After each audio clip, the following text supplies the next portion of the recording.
அதே நேரத்தில் நாங்கள் என்ன தப்பு செய்யணும், நாங்கள் என்ன தவறு செய்யணும், நாங்கள் என்ன தப்பு செஞ்சோம் அப்படின்னு சொல்லி அன்பில் மகேஷ் அவர்கள் கேட்கிறார்கள். நீங்கள் இந்த நிதி நிலைமை எப்படி இருக்குது அப்படிங்கிற வெள்ளை அறிக்கை இன்று வெளியிடப்படும் அப்படின்னு சொல்லி தாவேகா சொல்கிறாங்க. அதை தாண்டி விவசாயிகளுக்கான அந்த பயிர்க்கடனில் முக்கியமான ஒரு அப்டேட் அப்படிங்கிறது வெளியாகி இருக்கிறது. சைலண்ட் மோட்லேயே இருந்தால் எப்படி முதலமைச்சரே, நீங்கள் எப்போ ஆக்டிவ் மோடுக்கு திரும்புவீங்க அப்படின்னு சொல்லி ஸ்டாலின் ஐயா கேட்டிருக்கார். இப்படி பல விஷயங்கள், பல அரசியல் நிகழ்வுகள், நகர்வுகள், இது எல்லாமே நம்ம தமிழ்நாட்டில் நடந்திருக்கு. அதெல்லாம் பார்க்க போகிறோம்.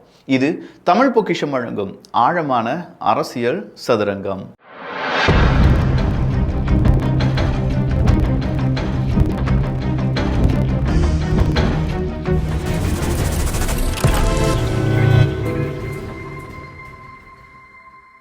நாட்டினுடைய நிதி நிலைமை, எந்தெந்த செக்டாரில் எவ்வளோ காசு இருக்குது, எவ்வளோ கடன் இருக்குது, இதை இப்போ நம்ம தெரிந்தால் மட்டும்தான் அடுத்ததாக இந்த அரசாங்கம் என்ன செய்ய போகிறது அப்படிங்கிறது நமக்கு விலாவரியாக டிரான்ஸ்பரண்டாக தெரியும்.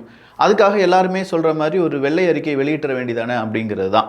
அதை உடனடியாக நாங்கள் செய்வோம் அப்படின்னு சொல்லி முதலமைச்சர் விஜய் அவர்கள் குறிப்பிட்டிருந்தார். அதே மாதிரியே இப்போ நிதியமைச்சர் மரிய வில்சன் அவர்கள் அதை வெளியிட போகிறார் அப்படின்னும், அதன் பிறகு அதை பற்றியான டிபேட் அப்படிங்கிறது இன்றும் நாளையும் மிகப்பெரிய அளவில் தமிழ்நாடு முழுவதுமாக இருக்க போகுது. திமுகவினுடைய கட்சிக்காரங்க சொல்ல போகிறாங்க, இல்லை இதெல்லாம் கப்ஸா, தாவேகா கொடுக்கக்கூடிய பொய்யான விஷயங்கள் அப்படின்னு சொல்லுவாங்க. தாவேகா இதெல்லாம் உண்மைதான் அப்படின்னு சொல்லி அவங்க ப்ரூஃபுடன் சில விஷயங்கள் சொல்கிறதுக்கான வாய்ப்புகள் இருக்குது. ஸோ அடுத்த 2 days தாவேகா திமுகவினுடைய ஒரு ஃபயர் அப்டேட் அப்படிங்கிறது இருக்கலாம். அதாவது அவங்க 2 பேருக்கும், நம்ம சேனலில் கிடையாது, அந்த 2 பேரும் மாற்றி என்னென்ன உண்மைகள் வெளியில் கொண்டு வராங்க, அதனால் மக்களுக்கு என்னென்ன விஷயங்கள் தெரிய வரப்போகிறது அப்படிங்கிறத தெரிந்து கொள்வதற்கு நானும் ஈகராக வெயிட் பண்ணிகிட்டு இருக்கேன். ஏன்னா இந்த மாதிரியான ஒரு ஆர்கியூமெண்ட், அது கூடவே ஒரு டிபேட், இது 2ம் இருந்தால் மட்டும்தான் பெரிய அளவில் மக்களுக்கு உண்மை தெரியும். அதாவது சாதாரண மக்களுக்கு என்ன நடந்துட்டுருக்கு, என்னப்பா இவ்வளோ கோடி கடனா, இவ்வளோ செஞ்சுட்டு இருந்தீங்க, இவ்வளோ லாபம் வந்திருக்கா, இதெல்லாம் தெரியணுமா வேண்டாமா, இதெல்லாம் தெரியாமையே ஒரு அரசாங்கம் நம்மளை வச்சுட்டு இருந்தாங்க அப்படிங்கிற போது அந்த அரசாங்கத்துக்கு எதிராக கோபம் இருக்குது. ஆனால் அதே கோபம் இந்த அரசாங்கத்துக்கு எதிராக திரும்பக்கூடாதுன்னா இது இப்போ இருக்கக்கூடிய நிதி நிலைமை, இதை தாண்டி நாம் இவ்வளோ செய்ய போகிறோம் அப்படின்னு சொல்கிறத இந்த அரசாங்கம் நமக்கு தெளிவாக ஒரு பிளானை போட்டு அதில் அந்த டைம் லைனையும் கொடுத்துட்டாங்கன்னா மக்களாகிய நாம் அதை பார்த்துக்கலாம். ஓகே, இவ்வளோ தூரம் இவங்க செய்கிறேன்னு சொல்லியிருக்காங்க, இது செஞ்சிட்டாங்களா இல்லையா, அடுத்த சட்டமன்றம் கூடும்போது இதெல்லாம் செய்வாங்களா, இதெல்லாம் சொல்லுவாங்களா, எல்லாமே நமக்கு தெரிய போகுது. ஸோ கண்டினியூஸாக அரசியல் சதுரங்கம் அப்படிங்கிற நம்ம சேனலுக்கு கண்டென்ட் அப்படிங்கிறது மட்டும் இல்லாமல் கம்ப்ளீட் டேட்டா ஓரியன்டாக நம்ம இதை பார்க்க வேண்டும், இல்லாட்டி இதை தொடர்ச்சி அந்த வீடியோ போடணும் அப்படிங்கிற கட்டாயமும் இருக்குது. அதை தெரிந்து கொள்ள வேண்டும் அப்படிங்கிற ஆசையும் உங்ககிட்ட இருக்குது அப்படிங்கிறத நான் நம்புகிறேன். எஃபிஷியண்டான அதிகாரிகளை நியமித்து விட்டேன், சிங்கப்பெண் படையை அமைத்து விட்டேன் என்று சீரிய முதலமைச்சரின் காதுகளுக்கு இந்த செய்திகளை பார்த்த பிறகாவது பிஞ்சுகளை இழந்து ஓலமிடும் பெற்றோர்களின் அழுகுரல் கேட்கவில்லையா? இதில் இலக்கண பிழை இருக்குது. ஸ்டாலின் அவர்களுக்கு எழுதி கொடுக்கக்கூடிய அட்மின் ஐயா அவர்களுக்கு, சீரிய முதலமைச்சரின் காதுகளுக்கு இந்த செய்தியை பார்த்த பிறகாவது, சீரிய காதுகள் பார்க்காது என்பதை இலக்கண பிழையாக நாம் பார்க்கலாம். சீரிய காதுகள் கேட்கவில்லை அப்படின்னு சொல்லியிருக்கலாம், இல்லாட்டி சிவந்த கண்கள் இதை பார்க்கவில்லை அப்படின்னு கூட சொல்லியிருக்கலாம். ஆனால் ஸ்டாலின் ஐயா இப்படிலாம் பேச மாட்டார். எழுதி கொடுக்குறவங்க கொஞ்சம் பார்த்து எழுதி கொடுங்கப்பா. மக்களின் பாதுகாப்பு பிரச்சனைகளுக்கு கால் ஷீட் எப்போது, எப்படி அடிக்கிறார் பாருங்க. கிரிமினல்கள் சிறிதும் அச்சமின்றி குற்றங்களில் ஈடுபடுவதை தடுக்க எடுக்கப்பட்ட நடவடிக்கை என்ன, இதை தான் போன ஆட்சியில் நம்ம கேட்டோம், இந்த ஆட்சியில் அவங்க கேட்குறாங்க. அப்போ தாவேகா கண்டிப்பாக பதில் சொல்லி தான் ஆகணும். ஏன்னா இதே தாவேகா, இதே நார்மலாக எல்லாருமே நடுநிலை அப்படின்னு சொல்லி அந்த அரசாங்கத்தை விமர்சித்து எல்லாருமே இந்த கேள்வி கேட்டோம்னா இப்போ அவங்க கேட்குறாங்க, இது அவங்க டேர்ம் அப்படின்னு வச்சுக்கோங்களேன். சவாலும் சவடாலும் விட்டவர் எப்போது சைலண்ட் மோடிலிருந்து வெளியே வருவார்?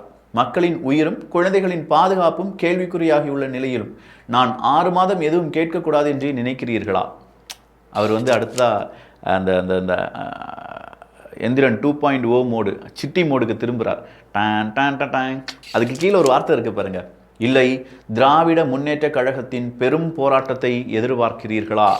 அதாவது அவங்க மனசில் ஒன்று இருக்குது, எல்லா இடங்களிலுமே இனிமேல் போராட்டத்தை தீவிரப்படுத்த போகிறாங்க. எழுதி வச்சுக்கோங்க, போராட்டம்னா சாதாரண போராட்டமாக இருக்காது. திமுக காரங்கள்லாம் ஒன்று கூடி இந்த அரசாங்கத்துக்கு ஒரு நெருக்கடியை ஏற்படுத்துவதற்கும், காவல்துறை அதிகாரிகளுக்கு பயங்கரமான நெருக்கடியை ஏற்படுத்துவதற்கும் தமிழ்நாடு முழுவதுமாக மாவட்டம் தோறும், ஏன் ஒவ்வொரு தொகுதி தோறும் இவங்க என்ன செய்ய போகிறாங்க, போராட்டத்தை அறிவிக்கப் போகிறார்கள். அந்த போராட்டம் வித்தியாசமான போராட்டமாக இருக்க போகுது. எப்படி இந்த கருப்பு கொடியை வாயிலெல்லாம் கெட்டிக்கிட்டு கொடியெல்லாம் அசைச்சிட்டு வந்தாங்களோ, எந்த மாதிரியான போராட்டம் போராட்டம் ரொம்ப பெரிய அளவில் மக்களை ஈர்க்கும் அப்படிங்கிறத பற்றியான கேஸ் ஸ்டடி நடத்திட்டு இருப்பதாக ஒரு சில தகவல்கள் வெளியாகுது.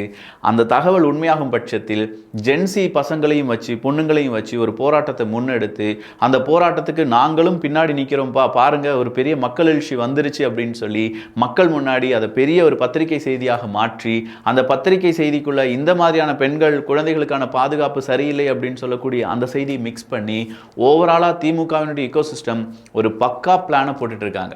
அந்த பக்கா பிளானினுடைய சின்ன ட்ரைலர் தான் இன்னைக்கு ஸ்டாலின் அவர்கள் கொடுத்திருக்கிறார். இந்த பிளான் அப்படிங்கிறது இப்படி தான் நடக்க போகுதுங்கிறத நான் சொல்லிட்டேன். ஆனால் உண்மையிலேயே இதை எதிர்க்கும் திறன் யாருக்கு இருக்குது அப்படின்னு பார்த்தீங்கன்னா தாவேக்காக்கு இருக்குது. இப்போ இந்த ஒரு தினத்தில் நடந்த பாலியல் வன்புணர்வுகள் ஏகப்பட்ட கேசஸ் அப்படிங்கிறத பார்த்துருப்பாங்க. இதை பற்றி வீரியமாக தாவேக்காவினுடைய அமைச்சர்கள், எம்எல்ஏக்கள், தாவேக்காவினுடைய கட்சி, தாவேக்காவினுடைய தலைமை இதை பேசணும். சோஷியல் மீடியாவில் இதுக்கான நடவடிக்கை என்ன, அந்த நடவடிக்கையில் எந்த அளவு தீவிரத்தை தாவேக்கா அரசாங்கம் காண்பிக்கிறது, குற்றவாளிகள் எப்படி தண்டிக்கப்படுவார்கள் அப்படிங்கிறதெல்லாம் ரொம்ப டிரான்ஸ்பரண்டாக இருந்துச்சு அப்படின்னா மக்களாகிய எங்களுக்கு, அரசியல்வாதிகளாம் விட்டுருங்க, எங்களுக்கு ஒரு ஐடியா கிடைக்கும். ஓகே, இந்த அரசாங்கம் இதை தான் செஞ்சுட்டு இருக்காங்க அப்படின்னு சொல்லி. அப்படி இல்லைன்னா நாங்களும் திமுகவுடன் சேர்ந்து தாவேக்காவை எதிர்க்க வேண்டியதாக இருக்கும் அப்படிங்கிறத மக்கள் இப்போதே சொல்ல ஆரம்பிச்சிட்டாங்க. ஏன்னா மக்கள் மைண்டும் அவங்களுடைய பாதுகாப்பை தேடி தானே போகுது. என்னதான் ஒரு விஜய் அப்படின்னு சொல்லி அண்ணனா, தம்பியா, நடிகனா, இல்லாட்டி ஒரு அரசியல்வாதியா, ஒரு தலைவரா, ஒரு முதலமைச்சராக நம்ம பார்த்தாலுமே அதையும் தாண்டி மக்கள் அவங்களுடைய குடும்பம் அப்படிங்கிறதுக்கு முன்னுரிமை அப்படிங்கிறத கொடுப்பாங்க. குடும்பத்திலையும் பெண்கள், குழந்தைகளுக்கு ரொம்ப ரொம்ப முன்னுரிமை கொடுப்பாங்க. ஸோ அந்த ஒரு இடத்துலையே ஒரு பெரிய நெகட்டிவ் வருது, அதுலேயே நிறைய பிரச்சனைகள் இருக்குது அப்படின்னு சொல்லும்போது அதை எதிர்த்து மக்கள் குரல் கொடுப்பார்கள். ஸோ அந்த குரலுடன் திமுக அந்த குரலை பயன்படுத்தி அந்த குரலை ரொம்ப பெரிய அளவில் ஆம்பிளிஃபை பண்ணிட்டாங்கன்னா அது தாவேக்கா அரசாங்கத்துக்கு சிக்கல். அந்த சிக்கல் நான் அடுத்ததாக வரக்கூடிய சட்டமன்றத்தில் கூட எதிரொலிக்கும் என்பதில் மாற்று கருத்தே கிடையாது. அதனால் இதை இப்போவே தாவேக்கா அரசாங்கம் ரொம்ப ரொம்ப ரொம்ப முக்கியமாக போர்க்கால அடிப்படையில் அதற்கான முடிவுகளையும் அதை மக்களிடம் எப்படி டிரான்ஸ்பரண்டாக கொண்டு செல்வது அப்படிங்கிறத பற்றியும் யோசித்தாக வேண்டும். வேறொரு விஷயம், ஐயா இந்த திமுக காரங்க ரொம்ப நல்லவங்களாம் கிடையாது. அந்த குடிநீர் தொட்டி எவனோ வெட்டி விட்டு போயிருக்கான் பாருங்க, அவன் திமுக நிர்வாகின்னு சொல்கிறாங்க. இப்போ இந்த திமுக நிர்வாகி இப்படின்னு சொல்கிறதோடு மட்டும் இல்லாமல் கணினி மைய உரிமையாளருக்கு கன்னத்தில் பலார், திமுக கவுன்சிலர் அடாவடி. பதவியே உங்ககிட்ட ஆட்சியே இல்லைனாலும் திமுக கவுன்சிலர்கள் செய்கிற வேலையை பார்த்தீங்களா, வந்து அந்த கணினி உரிமையாளர் அப்படி கன்னத்தில் அடைஞ்சிட்டு போகிறாரு. யாரையா உங்களுக்குலாம் இந்த அதிகாரம் கொடுத்தா? நேற்று என்னன்னா ஒரு அக்கா இதெல்லாம் செய்தியில் வந்துச்சு அப்படின்னு சொல்லிட்டு மிரட்டுது. ஏய் யாருமா நீங்கள், சொர்ணாக்காவோட ஓவராக பேசுகிறீங்க அப்படிங்கிற மாதிரி இருந்துச்சு அந்த வீடியோலாம் பார்க்கும்போது. அதாவது செய்தியை சேகரிக்க போன அந்த செய்தியாளர்களிடம் நீ செய்தியை வெளியிலே விடக்கூடாது, அதை எப்படி எனக்கு எதிராக பேசலாம், அதை எப்படி நீ புதுசாக போர்வெல்லாம் இடத்துல போடலாம் இப்படின்னு சொல்லி சண்டையெல்லாம் கிளப்பி விட்டு அந்த சண்டையை நம்ம பப்ளிஷ் பண்ணிட்டோம்னா அதுலேயும் மிரட்டெல்லாம் கொடுக்குறாங்க. அது மட்டும் வந்துச்சு வந்துருச்சு என்ன செய்வீங்க அப்படிங்கிற மாதிரி தானே இருக்குது. நீ ஈகோவை டச் பண்ணினா அந்த ஈகோ விளையாட்டு தான் விளையாண்டுக்கிட்டே இருப்போம். இப்போ இருக்கக்கூடிய பசங்க பொண்ணுங்க எல்லாம் சும்மா சாதாரணமாக விட்டுட்டு போயிடுவாங்கன்னு நினைக்கிறியா? தப்பு நடக்குது, அதை தட்டி கேட்குறோம். அதை தாண்டி இதெல்லாம் நீ பேசவே கூடாது, இதெல்லாம் நீ கேட்கவே கூடாதுன்னு எவனாவது வந்தீங்கன்னு வச்சுக்கோங்களேன், அதை தாண்டா கேட்டு நிற்போம் அப்படின்னு சொல்கிறத தாராளமாக செய்வாங்க. கொஞ்சம் பார்த்து நிதானமாக யோசித்து அரசியல் செய்யுங்க.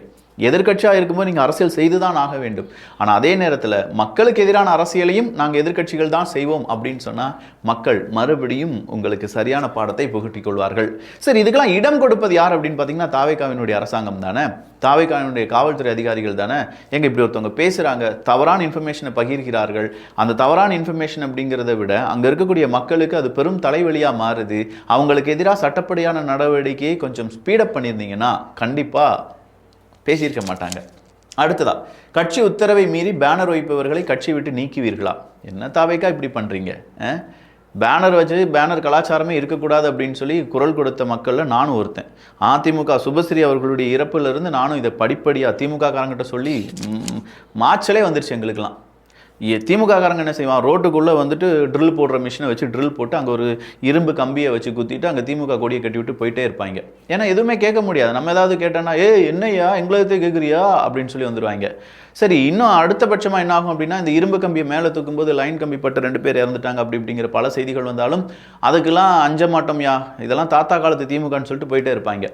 ஸோ இப்போ அந்த பேனர் கலாச்சாரம் அப்படிங்கிறது தாவேக்கா வந்த பிறகு குறையும் அப்படின்னு சொல்லி பார்த்தா இன்றைக்கி அறப்போர் இயக்கம் அதை வெளியிட்டு இருக்கிறார்கள். ஒரு ரவுண்டு பேனர், பொதுவாக இந்த ரவுண்டு பேனர் அப்படிங்கிறத சுற்றி பயங்கரமாக டெக்கரேட்லாம் பண்ணி வச்சுருப்பாங்கல்ல, தமிழ்நாட்டுக்கு போனீங்கன்னா மட்டும்தான் தெரியுது. தமிழ்நாட்டில் தான் அதிகமாக இருக்கும் அப்படிங்கிறது என்னுடைய நம்பிக்கை. அதே மாதிரி பேனர் காற்றுல, இப்போ ஆல்ரெடி மழை வரப்போகுது, காற்றடிக்கும், புயல் அடிக்கும், கொஞ்சம் பார்த்து வைங்க. பேனர் வைக்கிறது மக்களுக்கு எந்த விதமான சிக்கலும் வராமல், ஓகே உங்களுடைய பெயர் அங்கே பதிவு செய்யப்பட வேண்டுமா, உங்களை பற்றியான அந்த இன்ஃபர்மேஷன் நீங்கள் வைக்கணுமா, ரோட்டுக்கு ரொம்ப வெளியில் ரோட்டுக்குள்ளெல்லாம் வராதிங்க, வாகன ஓட்டிகளுக்கோ நடைபாதையில் இருக்கக்கூடிய வியாபாரிகளுக்கோ நடைபாதை உபயோகிக்கக்கூடிய பயணிகளுக்கோ எந்த விதமான பிரச்சனையும் இல்லாமல் ஏதாவது ஒரு ஓரத்தில் வைக்க முடியும்னா அங்கே வைங்க. இப்போ வச்சிருக்கக்கூடிய பேனர் ஒரு லாரி மேலே வந்து விழுகுது, அந்த லாரி மேலே விழுந்து ஒருவேளை பெரிய ஆக்சிடென்ட் ஆகி ஒரு 10 பேர் இறந்துட்டாங்கன்னா அந்த பாவத்தை எங்கே போய் கழுவுவீங்க? அந்த பாவம் உங்களை விடுமா? சும்மா விடுமா?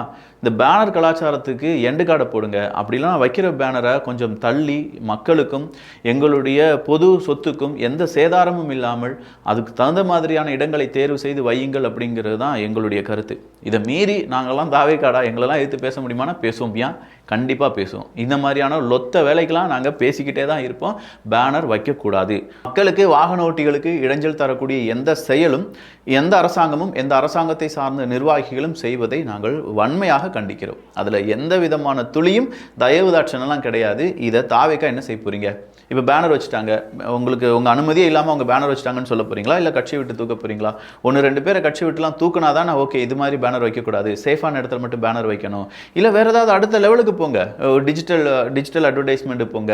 ஏன் பேனர் வச்சா மட்டும்தான் நீங்கள் பெரிய ஆள் அப்படின்னு சொல்லி காண்பிக்க முடியுமா? அதெல்லாம் கிடையாது.